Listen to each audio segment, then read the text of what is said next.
This episode is brought to you by GM Genuine Parts and AC Delco.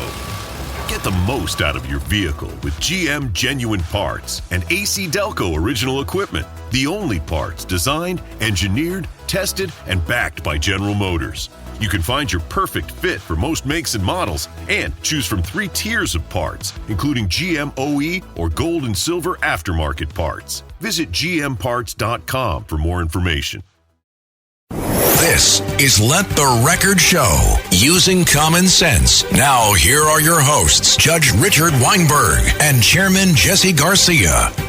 This is Let the Record Show. I'm Judge Richard Weinberg. With me is my co-host, Chairman Jesse Garcia of the Republican Party. Jesse is a vice chair of the New York State Republican Party, as well as a county chair of the Suffolk County Party. Jesse, good to be with you again. It's great to be here. So, I want to talk, for the first point I want to discuss with you is American institutions have lost the trust of the American people. And I'll give you certain examples and we can go through them. Law enforcement has lost the trust of the American people. The media has lost the trust of the American people. Government itself, whether you're talking about the economics of government, the immigration issue, the energy issue, medical science itself and public health officials have lost the trust of people. Universities and colleges and graduate schools like medical schools and law schools. And my view is they've lost the trust of the American people because they've engaged in ideological partisanship and in culture wars. And I think we're in serious trouble when the people of a democracy do not trust their own fundamental institutions, which gives us civility, law and order, public safety, economic, cultural progress, a high quality of life. What say you, Jesse? I completely agree with you on what you said about the American people losing its trust on American institutions. And I'd like to say that much of this, when it comes to the media, the government, medical sciences, schools and universities, is self-inflicted.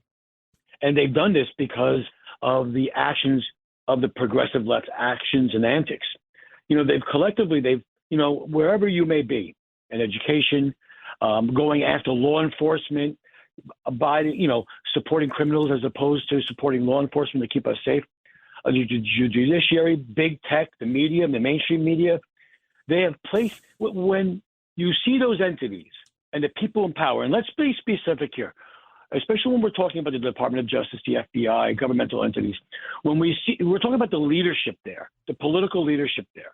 When the political leadership there is placing their thumb on the scale of impartiality and truth, that is when the trust of the American people begins to erode. Because eventually, and with many of the new technology that's afforded to us in the 21st century here in 2023, there's different ways of information to get out. And what we're seeing is that eventually, there's going to be a dump on the internet about internal documents. There's going to be secret messaging or communiques that are going to be dumped. And what we're going to see is the truth that was behind this, behind the falsehoods. And we do this in a bunch of different ways. Number one, let me just take on the mainstream media and big tech.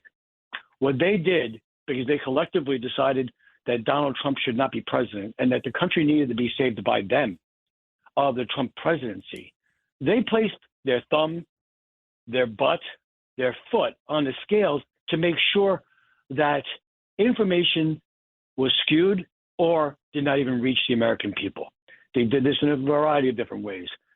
COVID, how to handle COVID, how to address COVID, what the COVID issues were about. They did it with scandals. The biggest example of this, Your Honor, is the New York Post story on the Hunter Biden laptop, which was secured, reported accurately, was censored by big tech. Its partners, mainstream media and big tech, censoring that story, which denied the voters information. And by the way, that's absolutely correct. And to add insult to injury, the FBI had the laptop for years and years and years and never opened it up. Never opened it up. it showed up at a pawn place, a pawn shop, if I'm mistaken. But then you also have other issues, the internal documents on how COVID was handled. And you know what? The vaccine, I give credit to President Trump for his warp speed to get the vaccine to people to address COVID.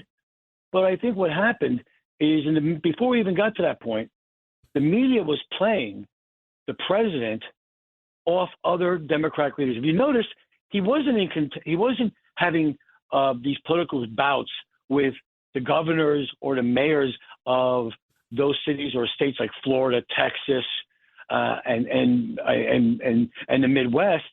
He was having these political fights pitted against each other with Andrew Cuomo of New York, Illinois, Michigan, and so forth, because there was a difference in philosophy. And there was a difference in philosophy in terms of the science coming forward. You know, it was proven in several states that complete lockdowns were not required. It was proven that in different states that you didn't have to suspend schools, suspend religious services to address this issue. And then the biggest culprit of this, he was a giant created, a false god created by the media and big tech, is Dr. Fauci, who now we find out is worth $11 million. And we remember this going through COVID. I think our show started just about after it was. In fact, it wasn't one day Fauci said that masks wouldn't work, and then the next day he changed. It depended on what television station he was on or what hour he was on. It's all those it's all that rigmarole, the stirring of that pot that created doubt and then sowed the discontent and distrust for our institutions. Well, and then the other one is, yeah. I know I'm going on here, Your Honor, because you're far more informed than I am. But I seriously object to that comment. Go ahead. But when the far left weaponizes institutions of government, the IRS, the FBI, the Department of Justice, and we can't just blame Biden for this. We're talking about the Obama administration, when the IRS went after, different conservative political groups. And then it continued by going after, FBI advising, social media companies what they can and cannot allow on COVID, on politics, and so on and so forth. Let's talk about that COVID issue. There's just a decision by the United States Court of Appeals out west, which said that there's a professor at Stanford Medical School who was trying to get out his theories about COVID, the origins of COVID. If you recall, was it coming out of the lab? Would it come out of the wet market? How best to treat it? Were the best ways to treat it putting people on respirators or not? Were the best ways to treat it by having lockdowns? When he voiced a different opinion, all the media got together with the collusion of the government, the federal government institutions under the Biden administration, to shut down divergent voices. And it was just decided by the United States Court of Appeals that this was a violation of the First Amendment of our U.S. Constitution. This collusion between the federal government and the media, and particularly the White House folks, to shut down any divergent views and to try to harass and intimidate medical scientists who had a different view. And that's what we're saying here, is that the mainstream media, big tech, and academia, because we've seen this in our schools. It's not even now in colleges and universities anymore. Our young people are being indoctrinated in our elementary school levels, middle school levels, and high school levels instead of educated. We're learning more about gender, recognition than we are about math and reading and social studies and civics. That's just wrong, especially when kids at the age of 5 to 7 and 8 really aren't capable of making those decisions. Well, and then Jesse, what about this whole diversity, equity, inclusion nonsense? Mm-hmm. All the left-wing racial and sexual ideologies that are forced upon the kids. And when the parents protested against it, Merrick Garland's Justice Department, working with the FBI, tried to intimidate them into silence. And one of the reasons Dovey Youngkins of Virginia won the race is he challenged that, saying parents have a right to be heard. on the issue of educating their children. And how dare they try to indoctrinate children to have something that's politically correct? I mean, critical race theory, diversity, equity, inclusion, it's all ideological. It has nothing to do with training our kids to be educated, free-thinking kids who can make a contribution to the larger world as they grow up and foster our country. It has everything to do with getting in line, shut up, and if you don't shut up, we'll go after you. Now, if that's not an Orwellian, Stalinist nightmare, I don't know what it is, Jesse. We need a reset. I think the mainstream media needs a reset. Big tech needs a reset. Certainly our government, our national governments, our state government needs a reset in its way it's been handling things. Unfortunately here, it seems like just a drunken roller coaster, veering to the left even further. And we're seeing that now in Washington as well. We need to earn back these institutions that we speak of now are required to earn back our trust, the trust of the American people, the trust of the average New Yorker who, gets on a train, gets in a car, drives several miles to make a living.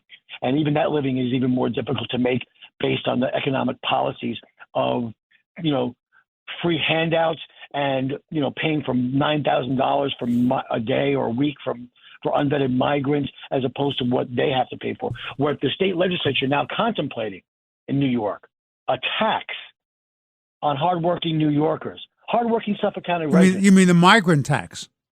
The migrant tax, yeah, absolutely. How ridiculous is that? Aren't New Yorkers taxed enough, Jesse? This is the most taxed state in the whole country. There was a poll earlier this week that it identified that what New Yorkers are saying, it's too expensive to live here. Our tax too high. There's no affordable, acceptable housing stock here in New York because of the high taxes and the migrant issue. Top three issues.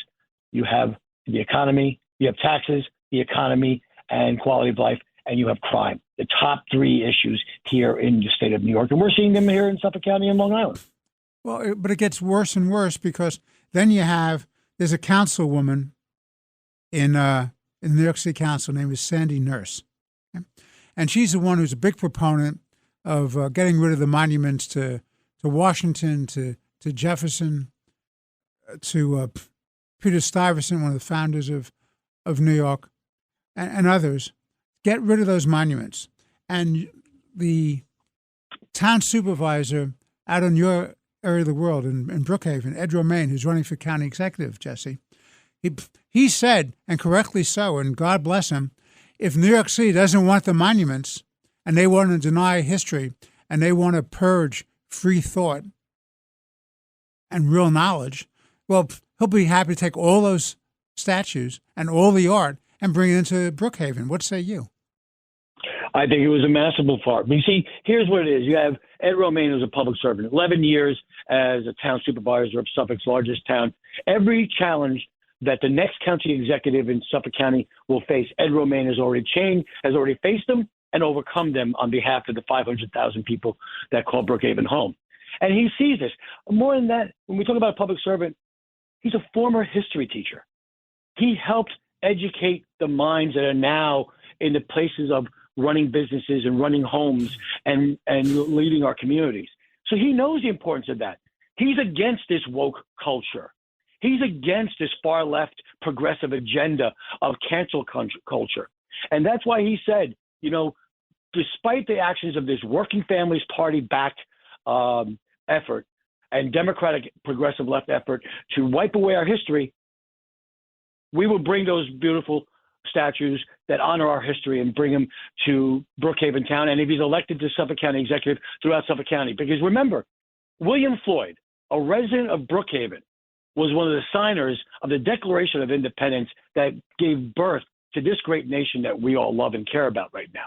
It's a masterful move by a masterful public servant in Ed Romaine, while his opponent is a captured and held hostage and embraces the working families policies.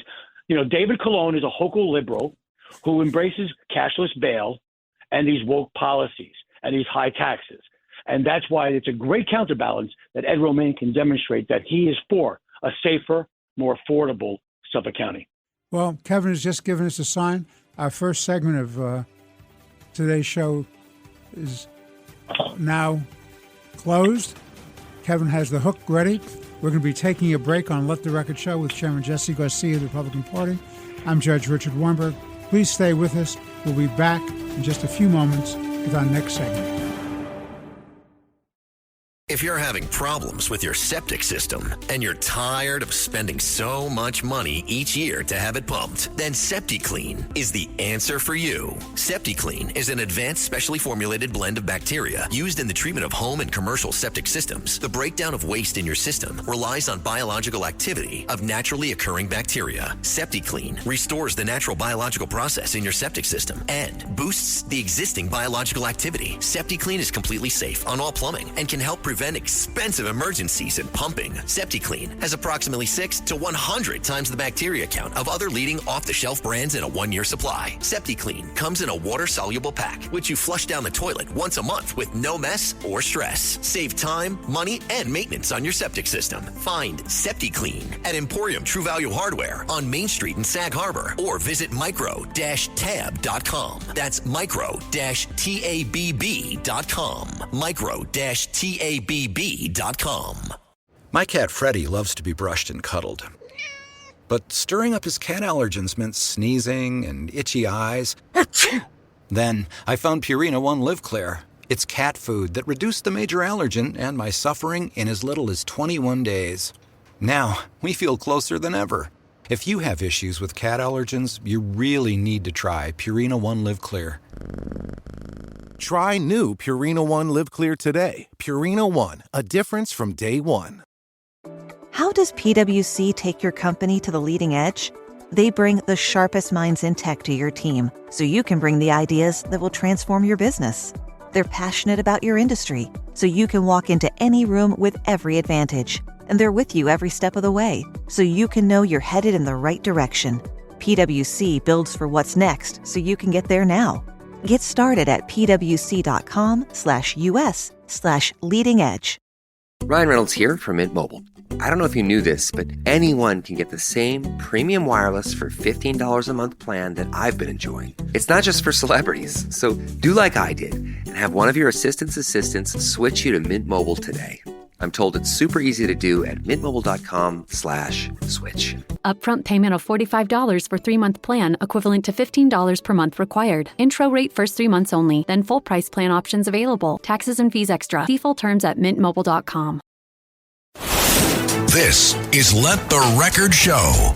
Now, here are your hosts, Judge Richard Weinberg and Suffolk County Republican Committee Chairman Jesse Garcia.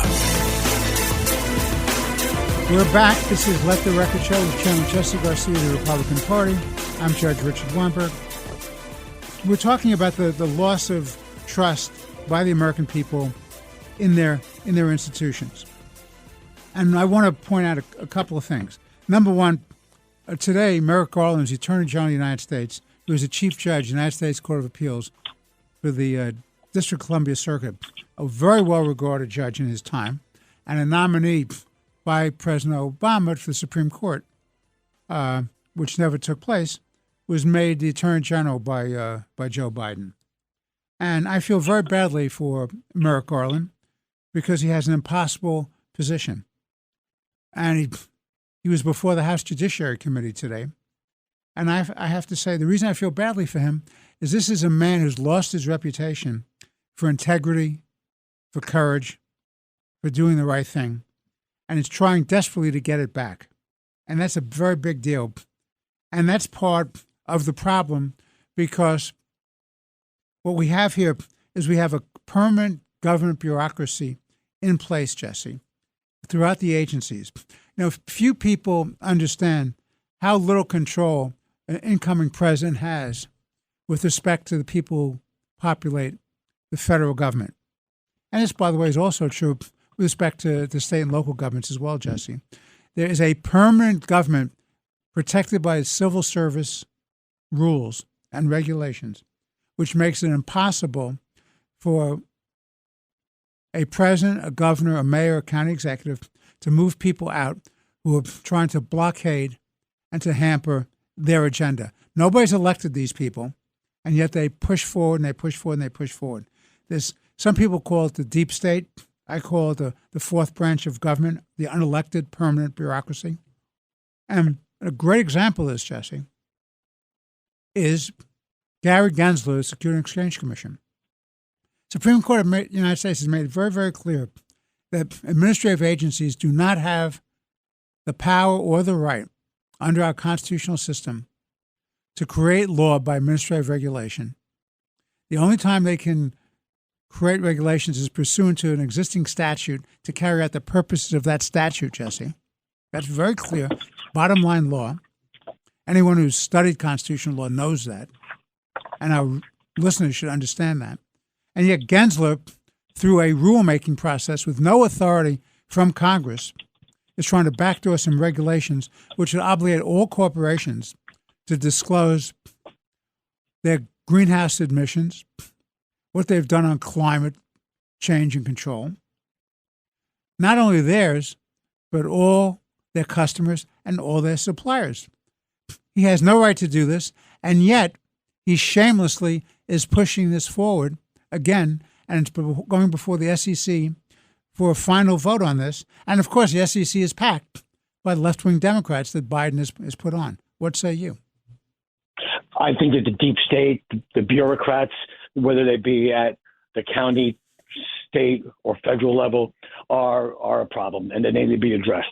And I think that, admittedly, one of the mistakes that the Trump administration or Donald Trump as president made in his 4 years in office is that he was very slow to move out and bring in his like-minded individuals, professional individuals, qualified individuals that shared his vision of America that secured the election for him. And the American people gave him that vote. They were very slow to replace those appointed officials and management and middle management people.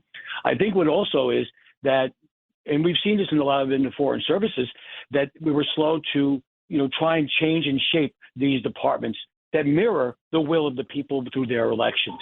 And there's always the ability to do that. And I know that right now there's a lot of discussions going on where on top of Trump's list would be reinstituting an executive order known as the Schedule of F, which would reclassify, federal employees involved in policy decisions as at-will employees. The reason that's important, and it's been done before and it's been pulled back and forth between administrations and executive orders and presidents, is because you need to have the team in place to execute the agenda the American people have supported. Here, let's bring it even more locally. Here's what the problem is. This whole housing issue where they wanted to put 800,000 low-income affordable units, mostly in suburbia like Long Island, Suffolk County, and Nassau, that Governor Hochul proposed, and the Republicans in both chambers, Assembly and the Senate, and others, including the bipartisan supervisors and counties, fought against. Who is that going to be in control of the zoning code? Not your local elected officials, who you can see. You can go to town halls, village halls. You can go to the county legislatures and see them face to face. No, it would be in the hands of some nameless, faceless bureaucrat out of Albany, accountable to no one. Out of Albany, accountable to no one. And you know what? Governor Hochul has not abandoned this. She is now seeking state remedy, I believe, through the judiciary, and you can correct me if I'm wrong, to allow the state to overrule local zoning codes if they feel that they are not meeting certain thresholds in their perspective.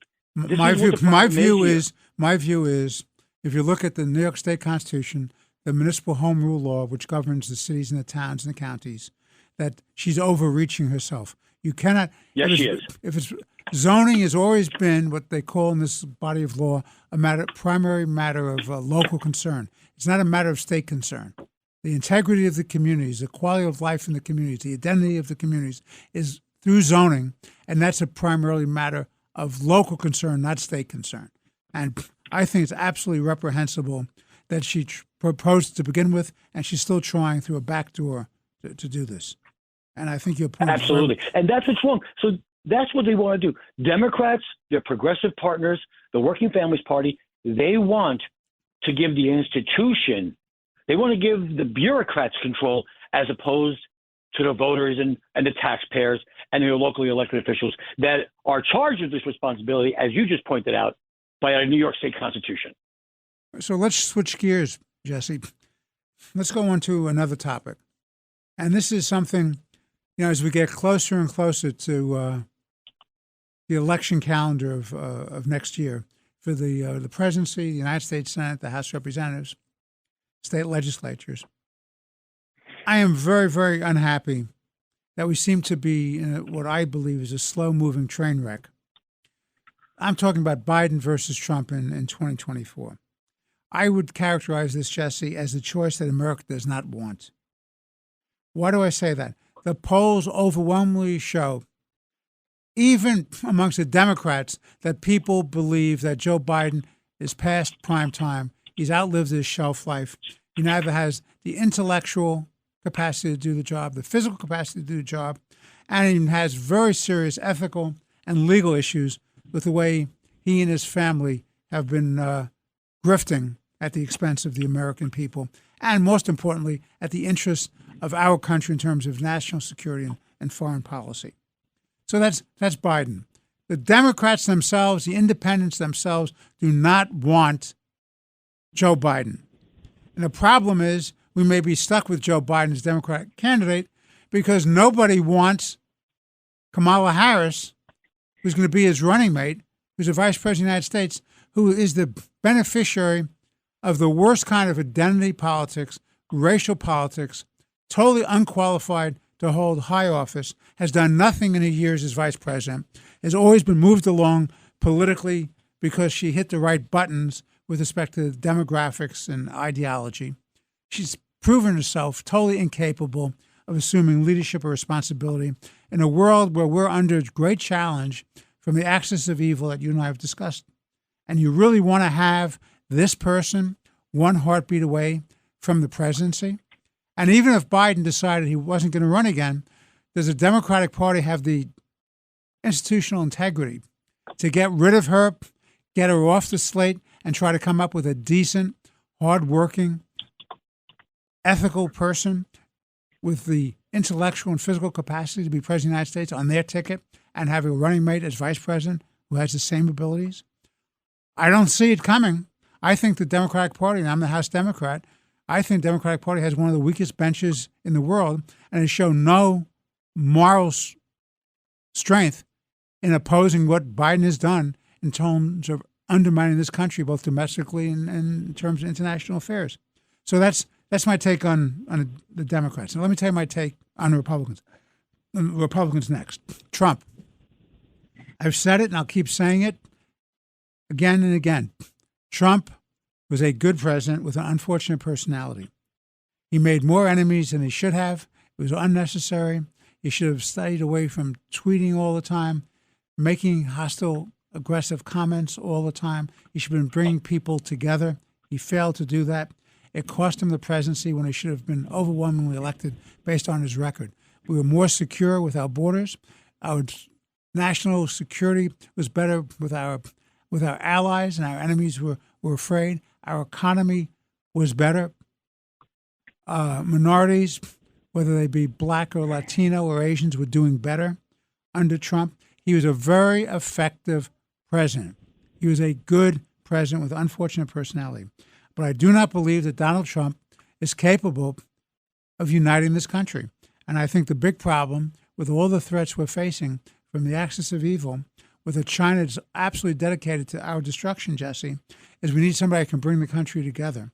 You had the president of Iran speaking to the General Assembly, where he made it very, very clear in his address, Jesse, that he believes he has absolute right to go after people, even on U.S. soil. Catch this, Jesse, even on U.S. soil, who challenge and insult, so-called, the Iranian regime.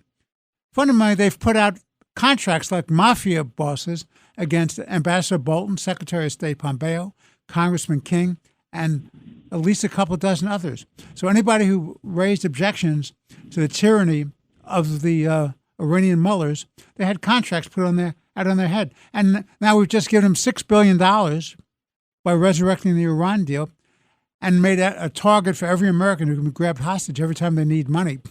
And so we have real threats against us, and we need somebody to unite us, and I don't think Trump can do it. Which leads me to the next question, then I'll turn over to you. Is a third party a realistic option? I don't think so. The last successful Republican Party that elected a president, which superseded an existing party, was Abraham Lincoln's Republican Party. That's the last time it's successful. You can have third parties and influencers, but the only thing that will happen is they have to be so powerful is that they can supplant one of the existing two parties, and I don't see that happening. So the question becomes, what do the American people do? So what are your thoughts about Biden versus Trump in 2024 and third parties? Number one, I believe that it's going to be assured that we're going to have a Trump-Biden situation going on. As we sit today, this week, a Yahoo Gov poll came out and said that Biden and Trump are 44%. They're even in the polls, with the balance of that either undecided or not voting. What I see here is two campaigns going in. It's a tale of two tracks, and I'll take Donald Trump's first. I believe that what we're seeing in the coalition of Donald Trump is his base, who's never going to leave him, because they prefer that straight talk, off the cuff personality. But I think that what's propelling him with independents and Republicans and even those blue collar Democrats that are crossing over are his policies. This country over the last 3 years, I believe, is now longing for those policies which you enumerated: stronger border patrols, a flourishing economy, all Americans, and let's not put labels on them from, African American, Latin, or whatever. We're all Americans. We're doing much better. The economy was booming. It was a pandemic that brought us to a standstill. And they saw that while unconventional, America was respected.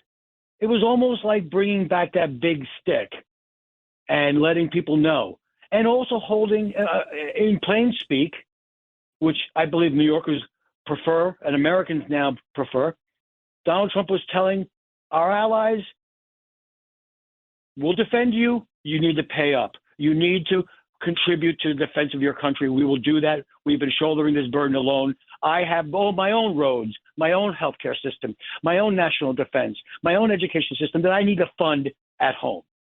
And he also struck fear in the hearts and in the eyes of our enemies. We did not see Russian incursions into other countries. We did not see the saber rattling and the development, the widespread development of the Chinese military and influence through the Western and Eastern Hemisphere and different regions like the Middle East, like we have in the last 3 years. And then we take Joe Biden. We take Joe Biden, where we have a situation where a majority of Democrats do not want to see him run.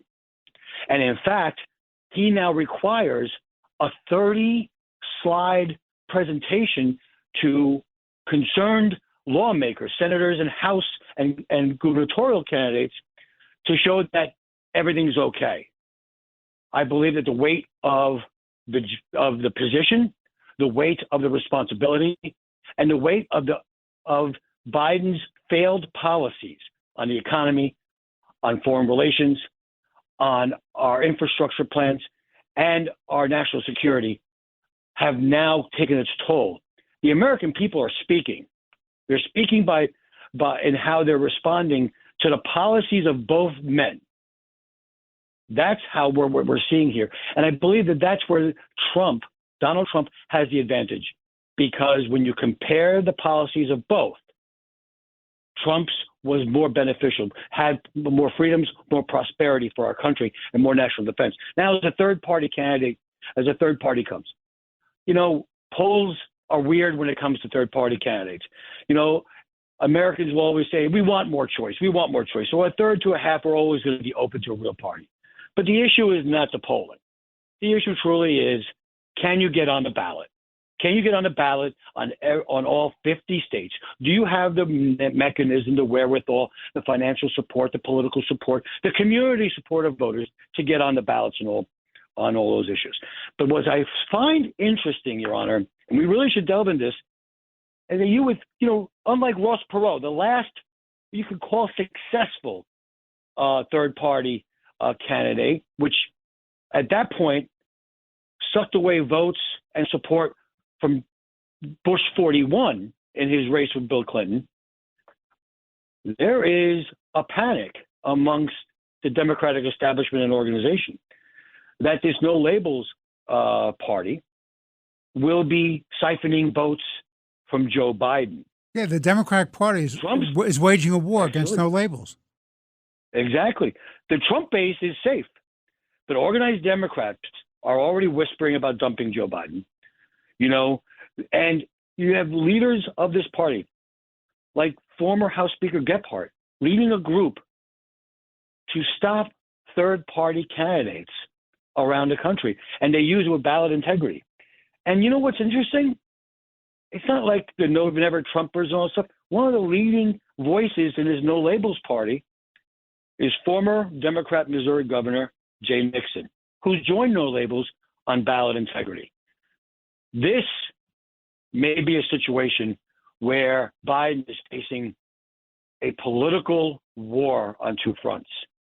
He's going to go head to head with Trump and the Republicans and that coalition of independents and blue collar Democrats, while at the same time he's going to need to watch his own backyard, where Democratic support has been eroding for some time, and will continue to erode if there is a No Labels or third-party candidate, like a Senator Manchin. If a Senator Manchin is a candidate for No Labels, which has been rumored, those votes are coming from Joe Biden. They're not coming from the Republican or Donald Trump. Very interesting take. Okay, the hook is out. We're taking a break. This is Let the Record Show with Chairman Jesse Garcia of the Republican Party. I'm Judge Richard Weinberg. Please stay with us. We'll be back in a moment with more interesting conversation. This is Let the Record Show. Now, here are your hosts, Judge Richard Weinberg and Suffolk County Republican Committee Chairman Jesse Garcia.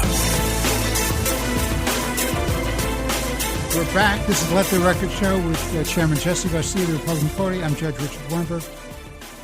I want to raise this issue that troubles me enormously, Jesse, and that is you have a radical fringe in the Republican Party in the House of Representatives. There's somewhere between a half a dozen and a dozen of these people, and I'm told they're led by Matt Gaetz of Florida, who seems to me just to be a know-nothing, spoiled little kid who's an attention grabber. And they're going against McCarthy and making all these ridiculous demands.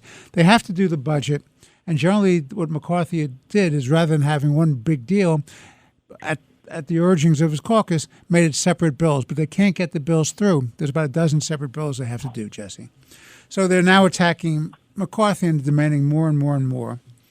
And they don't want to keep the government open. Now, I submit to you, being a student of political science and an observer of this stuff, there's never been a political party in Congress that's pushed for the closing of government that hasn't had a nightmare result and been repudiated by the electorate, including Newt Gingrich, who is a genius. But he overplayed his hand, and that was very dangerous, and the Republicans paid a political price for that. And yet this lunatic fringe in the House from the Republicans are playing directly into the Democrats' hands and fighting McCarthy, who's been a very, very able, and we're very fortunate to have a common sense Republican speaker as a countervailing force against the crazy left wing in the Democratic Party in the House, a Senate controlled by Schumer and the progressive left, Elizabeth Warren and Bernie Sanders, and a White House that's controlled by the extreme progressives. So what would they have us do? Knock out McCarthy, and then who's going to replace him, and at what cost? And if you keep the government open with the Democratic support, either in the House and or the Senate, the Republicans are going to get less of what they want, which is control spending, than more. So what say you about this McCarthy issue?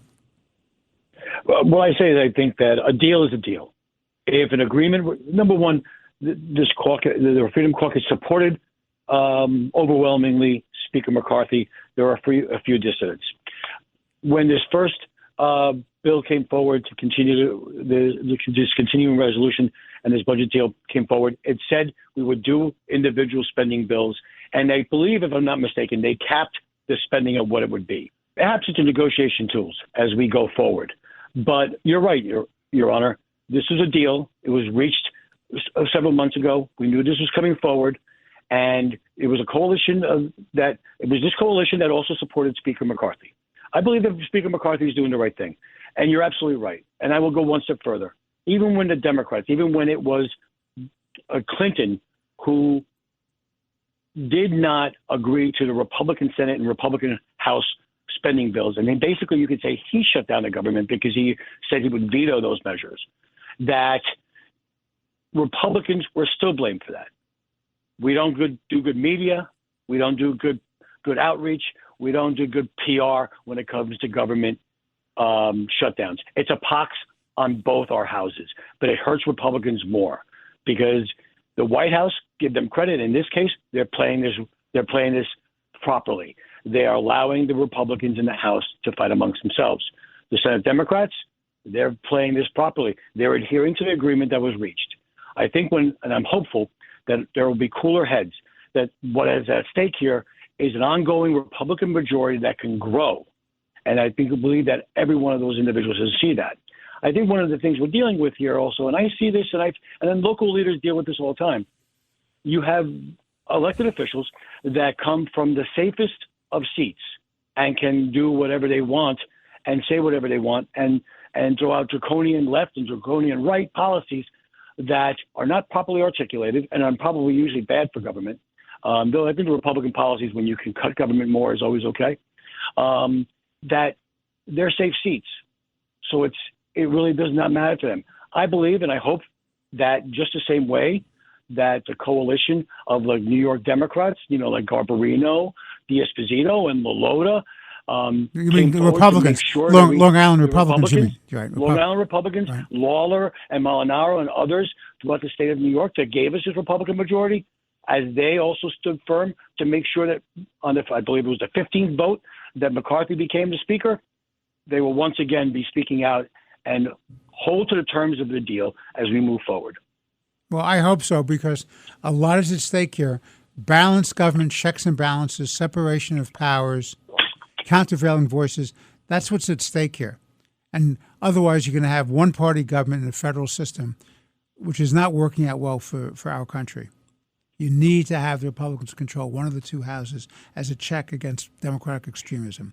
Let me switch gears with you, Jesse.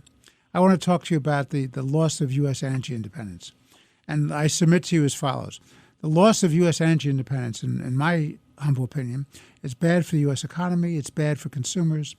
It's bad for national security. It's bad for the environment. It's very good for our enemies. And this latest phenomenon, this UAW strike, is a threat to America's auto industry and the economy. And I'll tell you, let me make one comment about the UAW strike, and then I want to get your thoughts. This is a strike. They're asking for greater wages and more benefits and defined pension plans. But fundamentally, the UAW and the U.S. automakers have something in common. If only they would wake up and smell the coffee. What do they have in common? The mandate by the federal government in certain states like California to mandate the ending of combustion engines in gasoline-fueled cars and electric cars only is a disaster. It's a disaster in a lot of ways, but it's particularly a disaster to 140,000 UAW workers who are going to be replaced because you need far fewer workers to make an electric car, Jesse, than a combustion engine car. So if the UAW was smart, they would wake up and make that the big issue now. And they would sit down with the heads of the big three automakers who really are being forced by the federal government to do this and say, no, we're not going to take the subsidies of the federal government. They're losing money anyway, even by being subsidized, Jesse. It's awful. And taking away freedom of choice of the American people.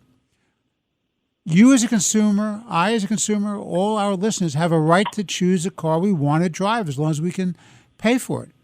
They have no right to say you have to have an electric car. How dare they? This is supposed to be America. We're supposed to have freedom of choice.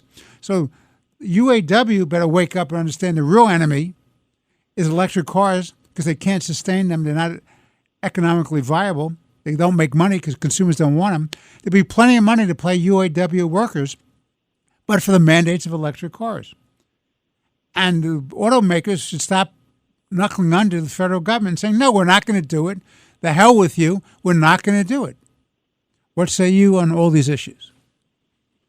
I believe that what we're dealing with here on energy independence and this strike all main lines back to the Biden administration. The Biden administration on this strike took a wait and see attitude, and as you said, they're beginning to implement these mandates like California and so on electric vehicles, and basically phasing out gas powered vehicles.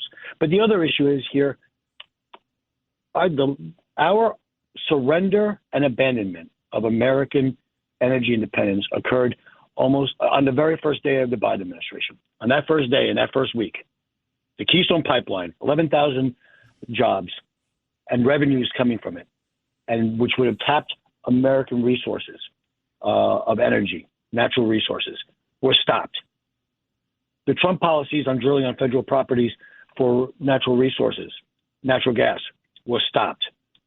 And as we see now, gas prices are creeping up, home heating oil prices are creeping up, and this is all because the Biden administration has surrendered in the energy independence and has opted for foreign oil. We've talked about this before on this show.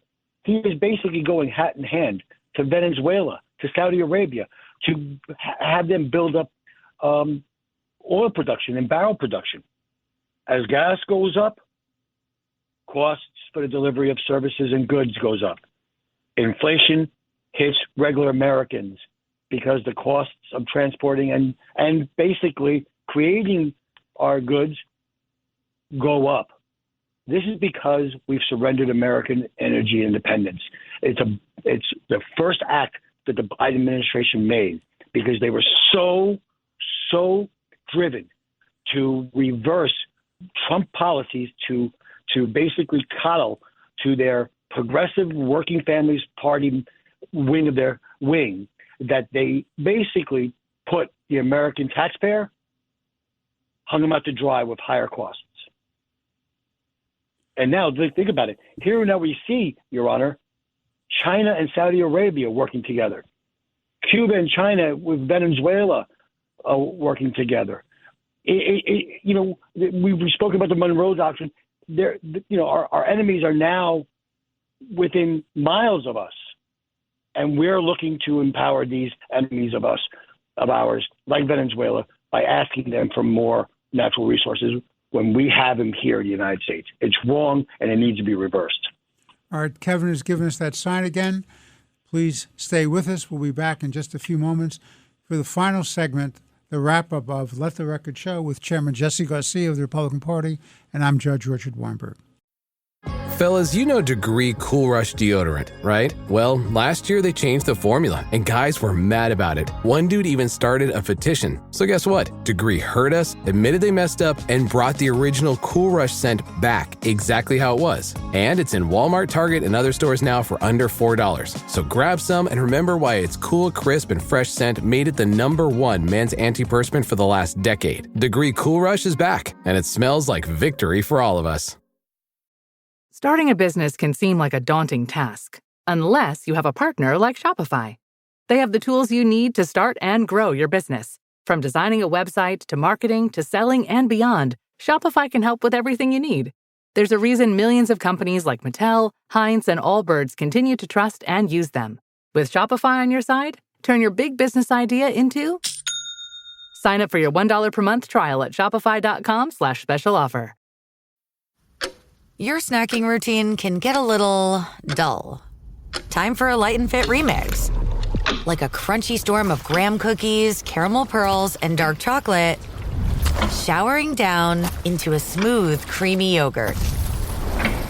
Enjoy 3 light and fit remix varieties with craveable flavors and up to 120 calories and 10 grams of protein per 4.5-ounce serving. See remixyogurt.com. This episode is brought to you by Progressive Insurance.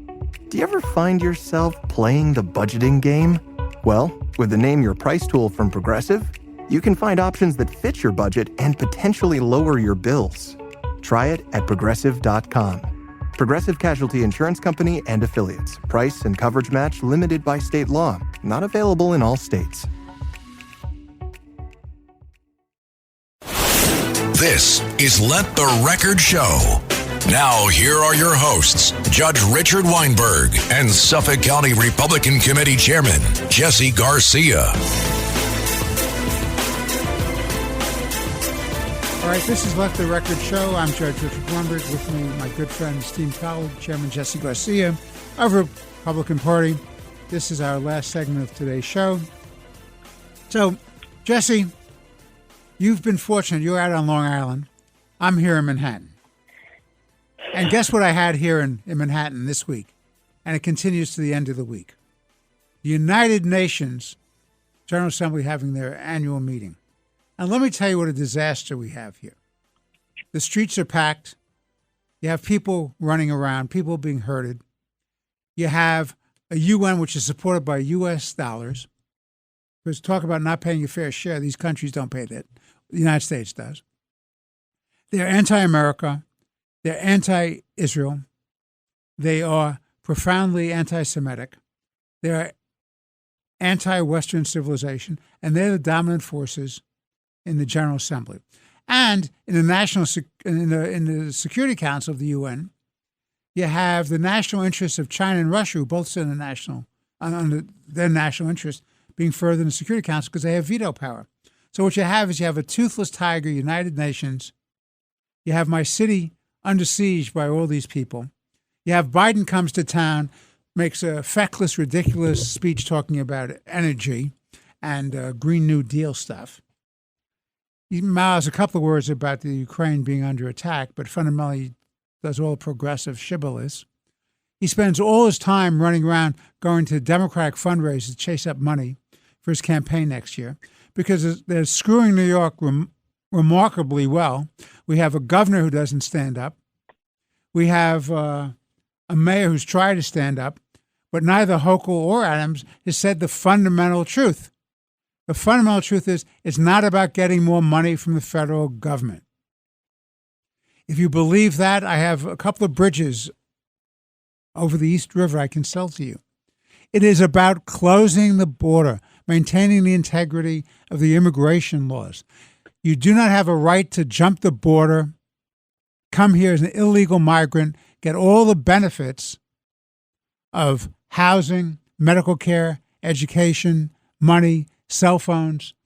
The city is running amok with these people. There's 110,000 of them running around our city. It's not sustainable economically or in terms of quality of life. Biden totally snubs Adams, says he will not meet with him because Adams had at least more courage than Hochul and pointed this out that it's a disaster in making for the city. So I'm absolutely outraged by having the UN here. As far as I'm concerned, they can move it back to San Francisco where it started. It does nothing for us. The state of New York, the city of New York, subsidizes the United Nations, particularly the New York City. They don't get money from the feds on that. And all the overtime and everything comes out of the budget of New York City for all the great police that we have protecting these diplomats. Get out of my town and take your migrants with you, your illegal migrants with you. What say you? I agree with you. Get out of my town, get out of our city, stay out of Suffolk County, stay out of our counties, and take your migrants with you. Take them to those areas that we should have them. And that's where we should have them is by reinstilling our border security, by reinstilling and support from more Border Patrol officers. That's how we address this. What you deal with the traffic this week, which is this week is the United Nations week. I'm glad I'm here, but understand we feel the effects out here on Long Island in Nassau County and Suffolk County. Many of our people who need to make our earnings and make our livings in New York City can't make it there. They take time to not be productive there because of the problems that are there. That on top of the crime that's rampant in our subways and in almost every street, that just adds to the dilemma. We have a big issue here, and I'm not envious of your situation in New York City with the UN being in session in UN week. Well, I want to give a last word before Kevin gives us both the hook here. And I want to commend you being reelected as county chair of Suffolk County Republican Party, as well as vice chair, state Republican Party. I want to commend Andrea Catsimatidis for also being reelected as vice chair of the Republican Party and her county leadership in Manhattan. And above all, our mutual friend, a great leader and a great American, Ed Cox, who's been reelected as chairman of the state Republican Party, who's a fighter for real freedom, real democracy, real integrity of government. I want to commend you and Ed Cox and Andrea for your re-elections. We need people like you serving the people of New York, because without people like you, the loss of common sense and responsibility is going to be lost and not be brought back. And that's very dangerous, the survival of New York City, our suburbs, New York State, and our country. So, Jesse, final word. I just want to thank you for those kind words, and it's a pleasure to be on the team with Joe Cairo, my dear friend in the Nassau County Republican chair, Andrea Catsimatidis, all those in the downstate region, and of course the head of our team, Ed Cox, a Suffolk County resident in his own right. There you go. And our neighbor. So yes. This has been Let the Record Show with Chairman Jesse Garcia of the Republican Party. I'm Judge Richard Weinberg. I hope you've enjoyed our show. And Jesse and I look forward to being with you again next week on Let the Record Show. Thank you for listening. If you're having problems with your septic system and you're tired of spending so much money each year to have it pumped, then SeptiClean is the answer for you. SeptiClean is an advanced specially formulated blend of bacteria used in the treatment of home and commercial septic systems. The breakdown of waste in your system relies on biological activity of naturally occurring bacteria. SeptiClean restores the natural biological process in your septic system and boosts the existing biological activity. SeptiClean is completely safe on all plumbing and can help prevent expensive emergencies in pumping. SeptiClean has approximately 6 to 100 times the bacteria count of other leading off-the-shelf brands in a 1-year supply. SeptiClean comes in a water-soluble pack, which you flush down the toilet once a month with no mess or stress. Save time, money, and maintenance on your septic system. Find SeptiClean at Emporium True Value Hardware on Main Street in Sag Harbor, or visit micro-tab.com. That's micro-tabb.com. Micro-tabb.com.